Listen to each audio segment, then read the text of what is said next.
C'est l'un des plus gros projets commerciaux du moment en Sarthe. Le futur complexe de l'Aumônerie s'étend sur 8000 mètres carrés. Il devrait donner de l'emploi à une petite centaine de personnes et abriter 9 enseignes, dont des premières implantations dans notre département, comme Kudza dans les sports techniques ou le danois Jysk, spécialisé dans le mobilier de la maison.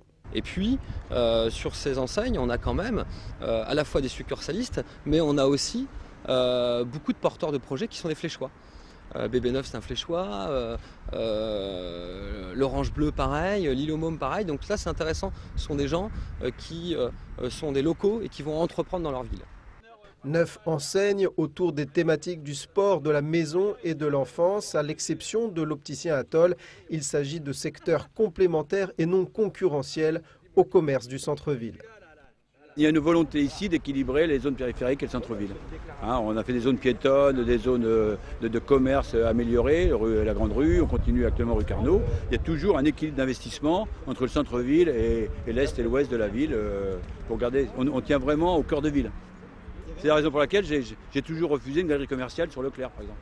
Aujourd'hui, il y a encore une évasion très forte vers Le Mans, c'est clair. Donc c'est aussi permettre aux habitants de la Flèche de trouver sur place une offre qui correspond à leurs demandes. Alors bien sûr, on ne peut pas couvrir l'ensemble de l'offre, mais en tout cas, on vient la compléter et ça permet vraiment d'éviter cette évasion qui était encore importante. Le chantier devrait être terminé au printemps. Pour l'heure, on en est à préparer l'arrivée de la superstructure.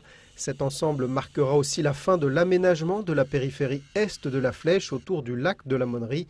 Auparavant, le centre aquatique, situé juste à côté, devrait ouvrir en décembre ou en janvier.